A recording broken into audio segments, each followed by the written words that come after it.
अगला प्रिंसिपल, बुद्धिमान इंसान गोपनीय ज्ञान को गोदाम में रखता है। ध्यान से सुनिएगा, बड़ी कमाल की बातें हैं। हाँ, एक जो सबसे बुद्धिमान व्यक्ति है वो क्या करेगा, एक गोपनीय ज्ञान को गोदाम में, गोदाम मतलब क्या होता है, जैसे बेसमेंट में छुपा हुआ, अंदर दबा हुआ, गोदाम के अंदर।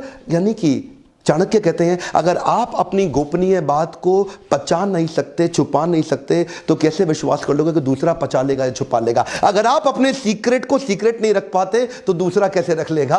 इसलिए अपने कॉन्फिडेंशियल मैटर्स, अपने सीक्रेट्स को सब में पब्लिक ना करें, उसको गोदाम में छुपा के रखें। यह बुद्धिमान इंसान की निशानी है। थोड़ा तेज चलूंगा क्योंकि वीडियो तो बहुत लंबा बनाने का मन करता है, लेकिन आप लोग के पास समय कम है ना। तो छठा पॉइंट है, evaluate the self interest in relationships. Her relationship किसी ना किसी इंटरेस्ट से जुड़ा हुआ है। चाणक्य कहते हैं कि कोई भी ऐसा रिलेशनशिप नहीं है, ये कड़वी सच्चाई है संसार की, जिसमें कोई भी इंटरेस्ट ना हो। हर रिलेशनशिप में कुछ ना कुछ इंटरेस्ट है, पर वो ही कहते हैं कि अपना इंटरेस्ट और सामने वाले का इंटरेस्ट दोनों को इवैल्यूएट कर लो। अगर सामने वाले का इंटरेस्ट आपके लिए खतरनाक नहीं है, अगर सामने वाले का इंटरेस्ट आपको कोई बड़ा खतरा नहीं देने वाला, तो ऐसा रिलेशनशिप ठीक रहता है, उसमें दिक्कत नहीं है। सातवां पॉइंट, कमजोरी का प्रदर्शन आपको और कमजोर बना सकता है। क्या मतलब हुआ कि जैसे सांप जिसका भी जहर नहीं है उसको भी फुफकारना नहीं छोड़ना चाहिए, क्योंकि अगर सबको पता चल गया कि ये सांप जहरीला नहीं है तो उस सांप का बड़ा बुरा हाल किया जाएगा, उसको लोग बहुत तंग करेंगे। जब कृष्ण भी गीता सुना रहे थे और देखा कि अर्जुन अभी थोड़ा उबासी ले रहा है बीच में, अच्छा चल रहा है गीता, तभी कृष्ण ने विराट रूप दिखाया। जैसे ही कृष्ण ने विराट रूप दिखाया, अर्जुन क्या बोले, ओह सॉरी सॉरी भगवान, सब समझ आ गया, सॉरी सॉरी,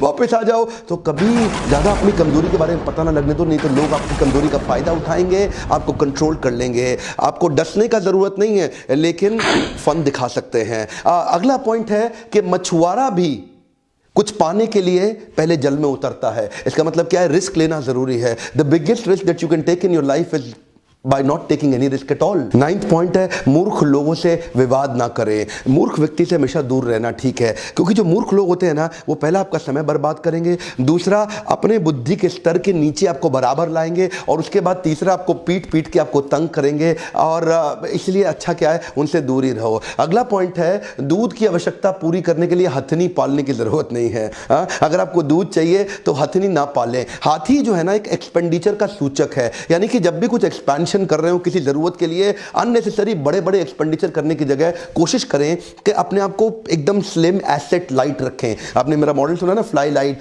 एसेट लाइट, ये चाणक्य पंडित ने उस समय सिखाया था कि जब भी एक्सपेंशन करना हो कोशिश करें कि कम धन के अंदर किया जा सके। हथनी के बिना ही दूध का भी अरेंजमेंट किया जा सकता है। जब आपको पेट्रोल भरवाना हो गाड़ी में तो आप पेट्रोल पंप नहीं खरीदते हैं। जब आपको घर में दूध 2 लीटर मंगाना हो तो आप 10 गाय नहीं खरीद लेते हैं। उसी प्रकार जब आपको एक्सपेंशन करना हो, जबरदस्ती अपने एसेट ना बिल्ड करें, फ्लाई लाइट। 11वां सूत्र है, शराबी के हाथ में दूध का ग्लास भी शराबी समझा जाता है। क्या मतलब हुआ, जो बुरे लोग हैं ना, देखिए आप जहां काम करते हैं, अपने ऑफिस में अगर आप नौकरी करते हैं, तो कभी भी कामचोर आलसी लोगों के साथ दोस्ती ना रखें, नहीं तो आपका बॉस आपको कभी पसंद नहीं करेगा। ऐसे लोग जो नॉन प्रोडक्टिव हैं, ऐसे लोग जो कंपनी में पैरासाइट हैं, उनसे अपने आप को थोड़ा डिस्टेंस कर लें, क्योंकि जब भी बॉस आपको उनके साथ देखेगा तो आपको उनके जैसा ही समझेगा, भले ही आप कितने अच्छे, कितने इंटेलिजेंट क्यों ना हो। अपने इंप्रेशन को बनाए रखने के लिए ईमानदार लोगों से दोस्ती करें, क्योंकि बॉस को हमेशा अलर्ट और कमिटेड लोग ही पसंद आते हैं। और 12वां पॉइंट है, quality enhancement. Chanakya quality enhancement पे बहुत जोर देते थे। जिस प्रकार एक लकड़ी में दीमक लगी हुई लकड़ी जल्दी नष्ट हो जाती है, ठीक उसी प्रकार किसी राज्य का शासक अगर अशिक्षित है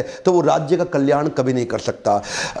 देखिए, विद्या ही निर्धन का धन है। कमॉन, एक बात और, क्या विद्या ही निर्धन का धन है। विद्या एक ऐसी चीज है जो कभी चोर भी चुरा नहीं सकता, दुनिया में कोई चोरी नहीं कर सकता। इसीलिए विद्या पे, वो शिक्षक होने के नाते उन्होंने शिक्षा देकर के ही चंद्रगुप्त मौर्य को खड़ा किया था। इसीलिए चाणक्य पंडित कहते थे कि धर्म और जाति के हिसाब से शासक को नहीं चुना जाना चाहिए, काबिलियत के हिसाब से शासक को चुना जाना चाहिए। ये आज के वोटिंग सिस्टम में भी बहुत इंपॉर्टेंट है। लोग अपने धर्म और जातियों के चक्कर में गलत जगह वोट दे आते हैं। वोट हमेशा उसको देना चाहिए जो काबिल है, वो नहीं जो आपकी जात का, आपके धर्म का है। जो काबिल है, काबिल व्यक्ति ही एक्चुअली देश को बदल सकता है। आप जाति और धर्म देश को नहीं बदल पाएगी। हाँ, एक बात और, कोई भी व्यक्ति सफल नहीं हो सकता अगर उसके पास ज्ञान, नॉलेज की कमी हो। इसीलिए मैं रिक्वेस्ट हमेशा आपसे करता रहूंगा, अपने ऊपर इन्वेस्ट करिए, फ्री यूट्यूब के वीडियोस देखते रहिए। ये आज एक और बोनस आपके लिए।